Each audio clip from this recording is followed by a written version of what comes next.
je cherche à étudier le signe de mon expression. Donc, g de x qui est égal à 2 moins 3x sur 2 plus 5x. Tout d'abord, je vais chercher à savoir quand ou pour quel x g de x existe. Je n'ai pas de racine carrée, mais j'ai un dénominateur 2 plus 5x qui ne doit pas s'annuler puisqu'on ne peut pas diviser par 0. Autrement dit, g de x existe si et seulement si 2 plus 5x est différent de 0, c'est-à-dire 5x qui est différent de moins 2, c'est-à-dire x qui est différent de moins 2 cinquièmes.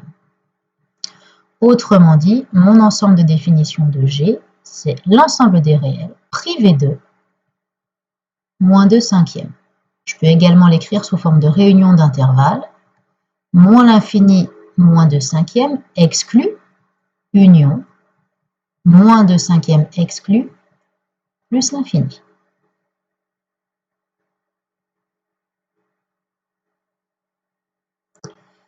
Maintenant, je vais chercher à étudier le signe de g de x grâce à un tableau, et pour ça, il faut étudier le signe du numérateur et du dénominateur.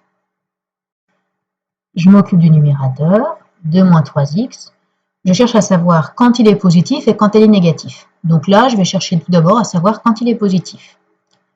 Je soustrais 2 aux deux membres de mon inégalité. Et puis, je vais diviser les deux membres de mon inégalité par moins 3, qui est négatif. Donc, je change le sens de mon inégalité. De la même façon, j'étudie le signe du dénominateur 2 plus 5x. Je cherche à savoir quand il est positif, mais je pourrais tout aussi bien chercher à savoir quand il est négatif. Tout d'abord, je soustrais 2 aux deux membres de mon inégalité. Et puis, je vais diviser par 5 les deux membres de mon inégalité. 5 est positif. Je ne change donc pas le sens. Et j'obtiens x strictement supérieur à moins 2 cinquièmes. Maintenant, je vais faire le tableau de signes. Alors, mon x, il va de moins l'infini à plus l'infini, mais il ne peut pas être égal à moins 2 cinquièmes. Je vais étudier dans ce tableau le signe de 2 moins 3x, puis le signe de 2 plus 5x, et grâce à la règle des signes, je vais en déduire le signe de mon quotient g de x. Alors, moins 2 cinquièmes est une valeur qui n'est pas dans l'ensemble de définition de g, et pour cela, dans le tableau, je l'indique avec une double barre. Mon 2 moins 3x ici, il est supérieur à 0, c'est-à-dire positif, lorsque x est inférieur à 2 tiers. Je vais donc déjà placer 2 tiers dans mon tableau de signes. Et quand mon x il est inférieur à 2 tiers, c'est-à-dire ici, mon 2 moins 3x il est positif. Il vaut 0 en 2 tiers, il est négatif ensuite. Mon 2 plus 5x, mon équivalence me dit qu'il est supérieur à 0, c'est-à-dire positif, lorsque x est supérieur à moins 2 cinquièmes.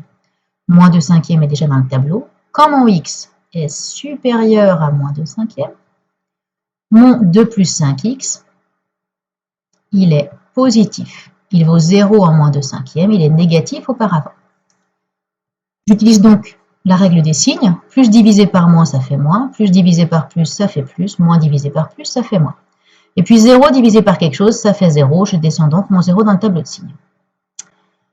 Étudier le signe, c'est dire quand x est supérieur à 0, quand x est strictement négatif, et pour quelle valeur il vaut 0. Alors, x est supérieur à 0 ici, quand mon x est compris entre moins 2 cinquièmes et 2 tiers. Autrement dit, on dit quand x appartient à l'intervalle moins 2 cinquièmes, 2 tiers.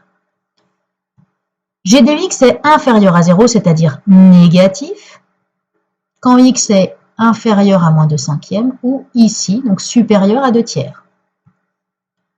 On dit que g de x est négatif, on peut dire aussi sur, et donc cette réunion d'intervalles, moins l'infini, moins 2 cinquièmes, union, 2 tiers, plus l'infini.